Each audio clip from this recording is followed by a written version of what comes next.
Today's lesson is There's no shame in faking it.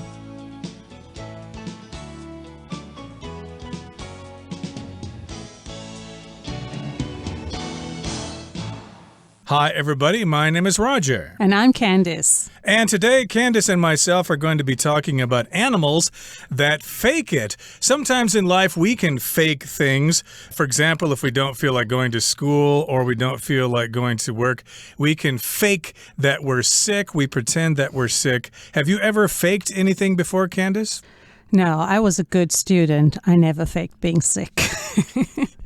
But in nature, animals fake it by employing tricks, and sometimes those tricks will be physical changes and strategies that they've developed over time to avoid being eaten by predators. As far as I know, one of the ways it does this is with bright colors and patterns. Exactly. So we'll find out exactly how some animals fake it in the animal kingdom so that they do not get devoured or eaten by predators. So let's get into it, everybody. Let's listen to the first part of our lesson right now, and then we'll be right back to discuss it. There's no shame in faking it. In the animal kingdom, not getting eaten is a top priority. To this end, some species have developed weapons such as a painful sting or a deadly bite, and warn other creatures of this fact with bright colors and patterns. Others, lacking weapons themselves, employ a more cunning strategy. They simply copy the warning signs of a truly deadly creature and, as a result of this fakery, are left well alone.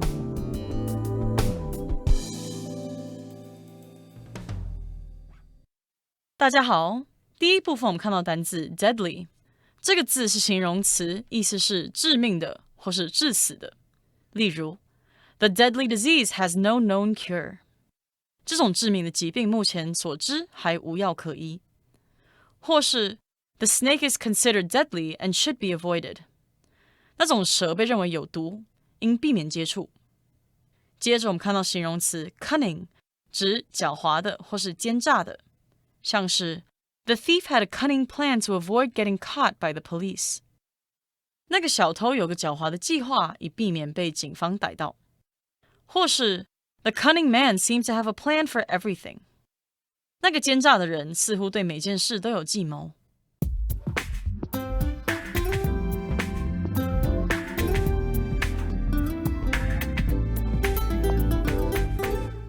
Okay, so now that we've listened to the first part of our lesson, let's dive right in and explain it. In the animal kingdom, not getting eaten is a top priority. Now, a kingdom, of course, is a land or a country that is ruled by a king. Even though the UK is not currently ruled by a king, it's ruled by Queen Elizabeth II, but still we do refer to the UK as the United Kingdom. But an animal kingdom, does that mean like an animal is a king or something? No, I don't think so, Roger. What it really means is that it's a general grouping that distinguishes animals from plants. And in the animal kingdom, animals are further divided into predators and prey. And of course, the main goal or the priority is to escape being eaten by larger animals or predators. Exactly. So that's what priority means. That means you have a list of things that are more important. The number one item, of course, is the most important. That's your top priority. And then other things down the line have less and less priority. For most people, getting a good education is top priority. Getting a job that pays a lot of money is top priority. Or having good health can be top priority as well. And in the animal kingdom, of course, you don't want to be eaten by predators. That's your top priority. It's all about survival. That's right. Survival is every animal's top priority. To this end, some species have developed weapons such as a painful sting or a deadly bite and warn other creatures of the fact with bright colors and patterns. So to this end, we use that when we mean to achieve something. So to achieve not being eaten, some animals like bees and snakes can injure or kill you. bees with their stingers and snakes with a deadly bite. And all the other animals know to avoid them because of their bright colors. So here, deadly means the ability to kill, from the adjective dead. And a deadly bite describes a bite that can kill. Right, so some animals, of course, have a bite that will cause death. Hence, it is described as a deadly bite. So again, to this end, or in order not to be eaten, some species have developed these weapons. Now, species, of course, are different kinds of animals. And, of course, in the animal kingdom, we've got all sorts of different species, a group of living organisms that can be distinguished by certain characteristics or traits, and they can reproduce with each other. And, of course, some species have things that can prevent other animals from eating them, such as deadly bite or a painful sting. And, of course, they warn other animals because they have these bright colors and these patterns. So if you see an animal with those bright colors, really bright orange or yellow or magenta or whatever, other animals may stop and think twice before they attack that animal. Right, so when you see really brightly colored animals or reptiles or insects, best to avoid those insects and animals. And that is what happens in nature. Now, of course, some animals have these weapons, but others, lacking the weapons to defend themselves, employ a more cunning strategy.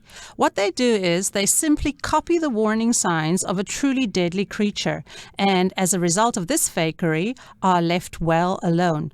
So in this case, employ means to use a different strategy, and cunning is quite a clever strategy, so they have to outsmart their predators. So, Roger, have you heard of any species of animal that uses cunning? Oh, yeah, we think of foxes as being very cunning, or wolves or whatever, or even velociraptors in the movie Jurassic Park. Of course, they were quite cunning, hunting down their human prey. Of course, that's a very old movie. You may remember that. But yes, indeed, to employ oftentimes means somebody gives you a job and lets you work someplace. Like, for example, I was employed at the gas station when I was in high school.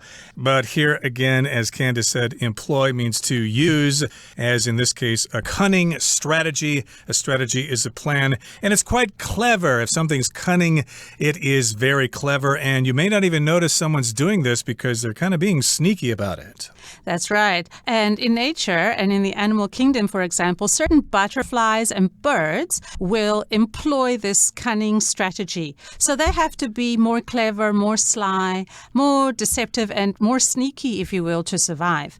And they use tricks like copying the colors and the patterns of other, possibly more dangerous species so that they can be left alone. And as Roger said, cunning is often used to describe people who do use fakery or deception and tricks and are sneaky.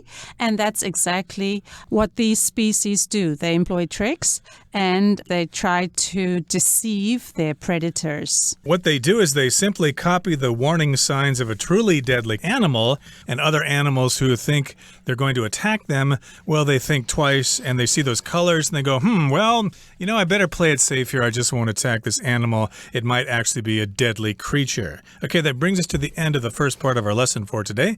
Let's move on now to the second part.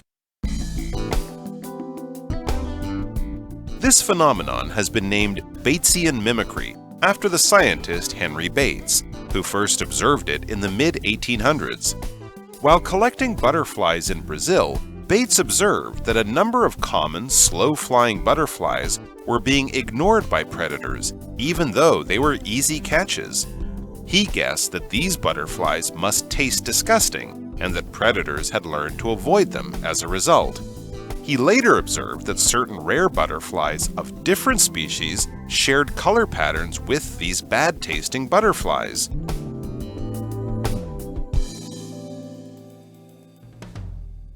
第二部分我们看到单字 phenomenon， 这个字是名词，指现象。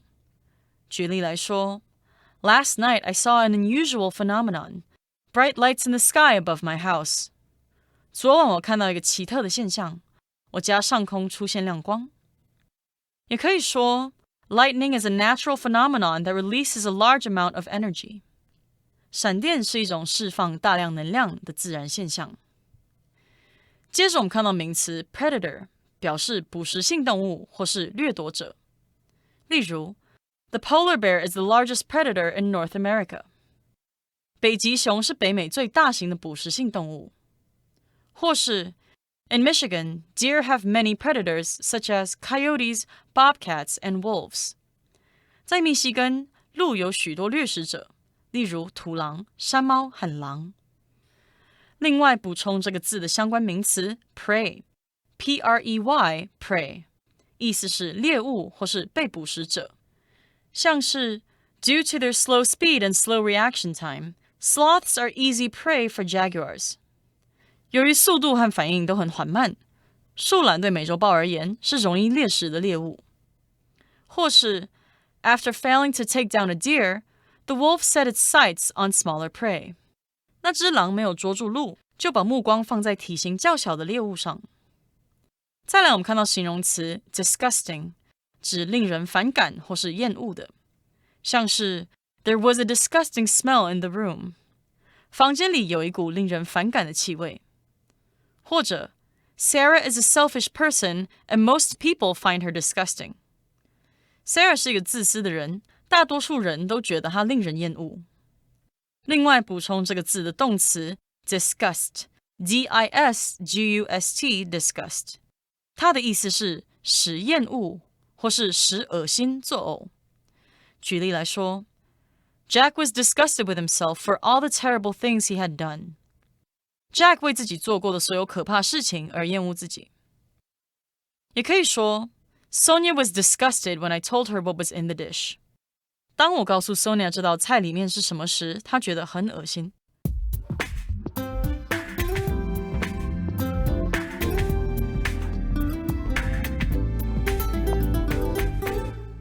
Okay, welcome back, everybody. Let's talk about the second part of our lesson. Now, it begins by saying, this phenomenon has been named Batesian mimicry after the scientist Henry Bates, who first observed it in the mid-1800s. So if you describe a phenomenon, that is just something that happens in nature, like a typhoon or a tornado. Those are natural phenomena. Phenomenon is actually the singular noun, and phenomena is plural. So this phenomenon, this thing that happens, was named after Henry Bates, okay, and hence the term is Batesian mimicry. Mimicry, of course, refers to when you copy someone or something else.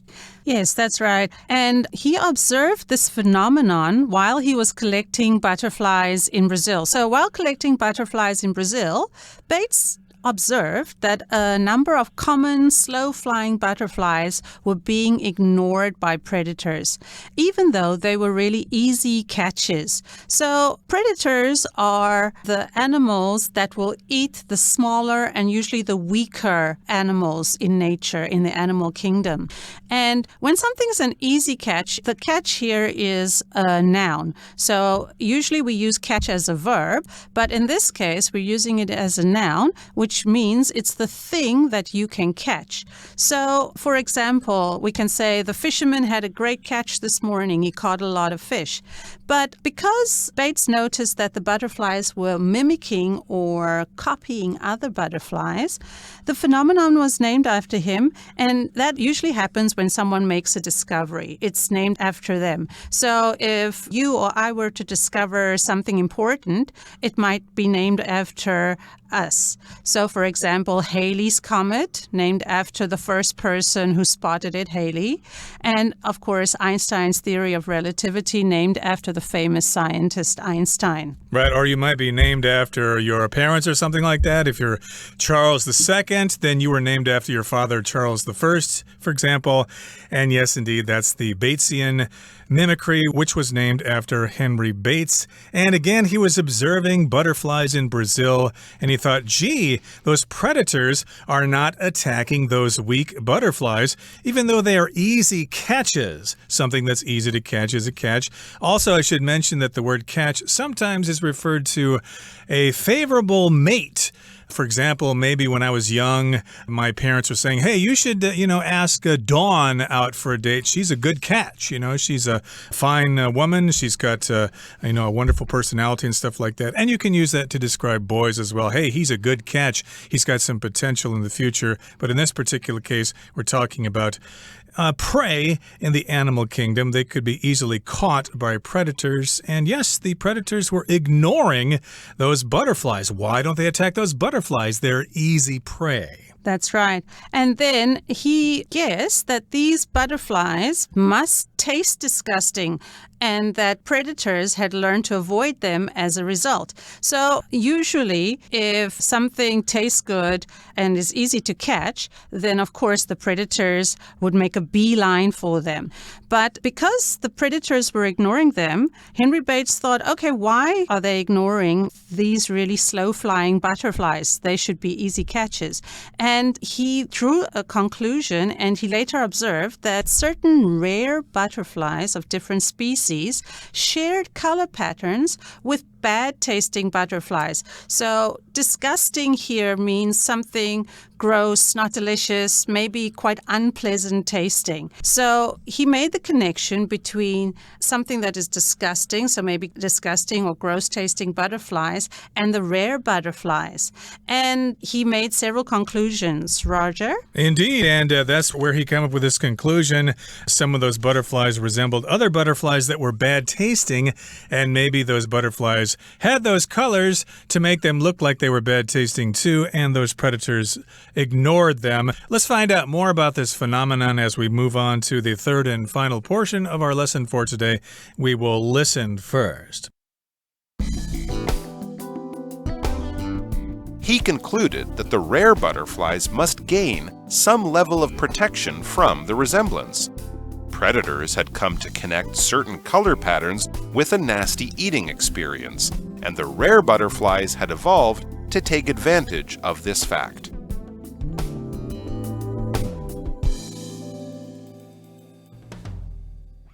最后第三部分，我们看到单字 evolve， 这个字是动词，指演变、进化或是演化。像是 The restaurant evolved from a successful noodle stall。这家餐厅是从一个生意很好的面摊演变而来。或是 Humans and apes evolved from a common ancestor。人类和人猿从共同的祖先演化而来。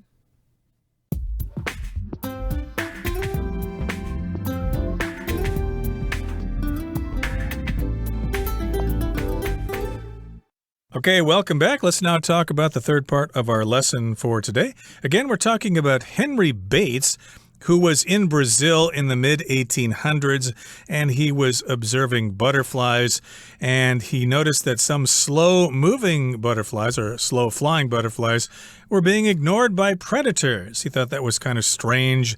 Those predators could have easily caught those slow-flying butterflies and killed them and ate them, but he had to come up with some ideas as to why that was the case.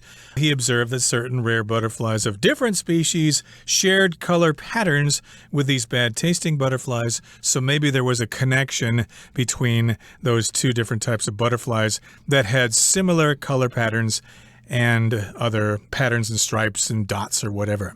Now, here in the third paragraph it says, he concluded that the rare butterflies must gain some level of protection from the resemblance. So that was his conclusion after doing some observation. He concluded that the rare butterflies, well, they must get some kind of protection just because they look like those other butterflies.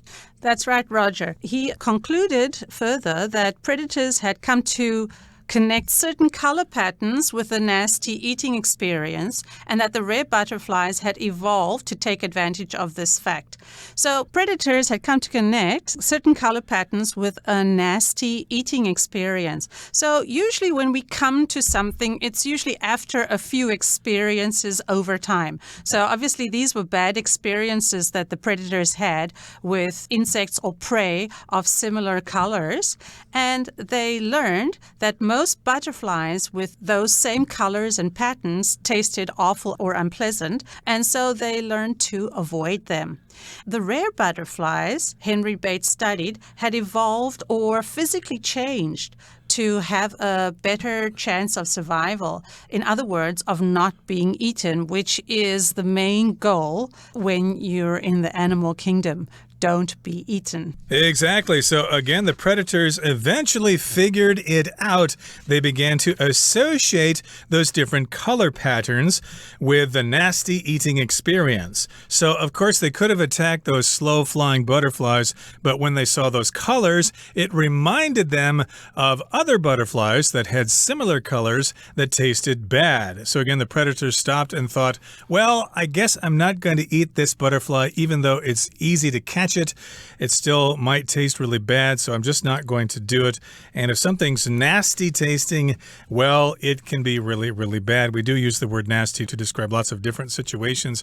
Oh, the weather outside is nasty. We better stay inside until it stops raining. And in this particular case, the predators avoided eating both kinds of butterflies, I guess. So the rare butterflies had evolved to take advantage of this fact. And here we've got the verb to evolve, which means to change slowly over a long period of time. That's right, Roger. So sometimes we take advantage of things. So if we think that it's going to benefit us or we're going to get something out of it, then we'll take advantage of it. So for example, we took advantage of the low prices at the supermarket and bought a lot of things because we didn't think that we'd get another chance to buy it at the same price. So you usually take advantage of something when you think that you are going to benefit in some way. And these butterflies took advantage of their similar coloring and patterns to other more dangerous species. And in that way, they figured out that they could survive. Interesting. So that's what faking it is all about. You try to look dangerous even though you aren't dangerous at all, and those nasty predators will leave you alone. Okay, that brings us to the end of our explanation for today. Let's turn things over now to our Chinese teacher.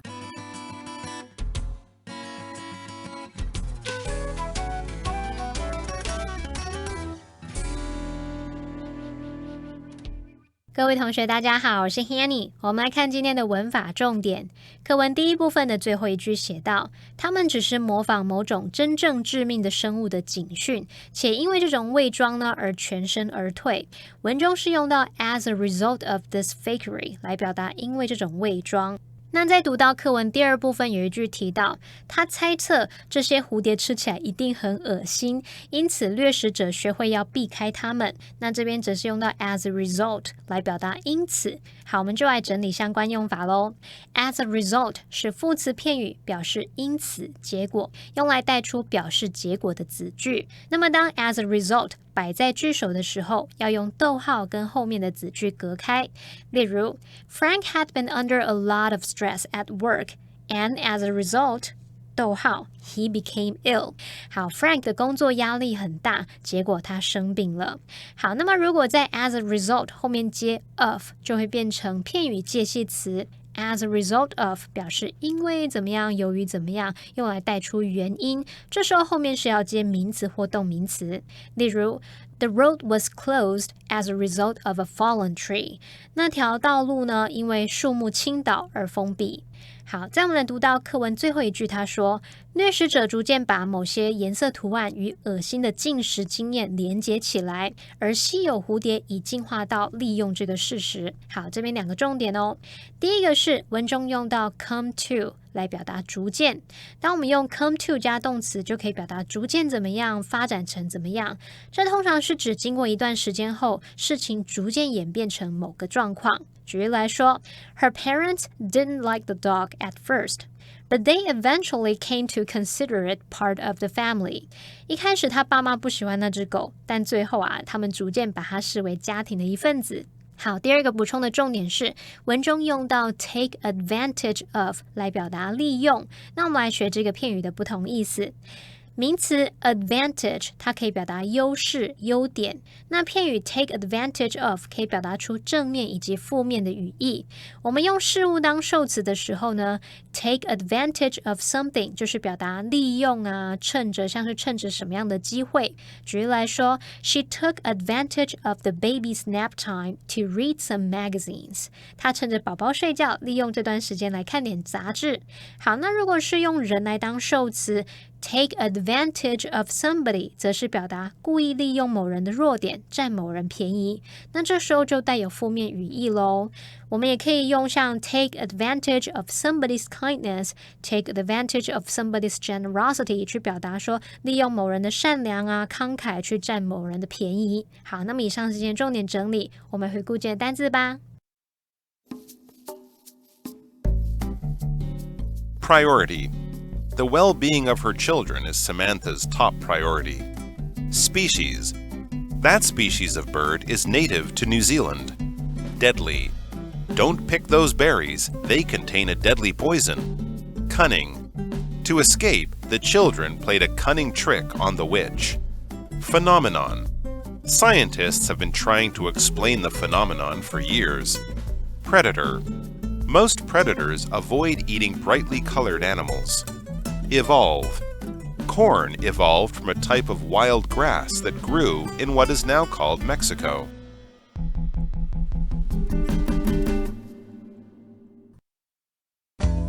Well, that brings us to the end of another edition of our program, and please make sure you join us again next time. From all of us here, I am Roger. I'm Candice. See you next time.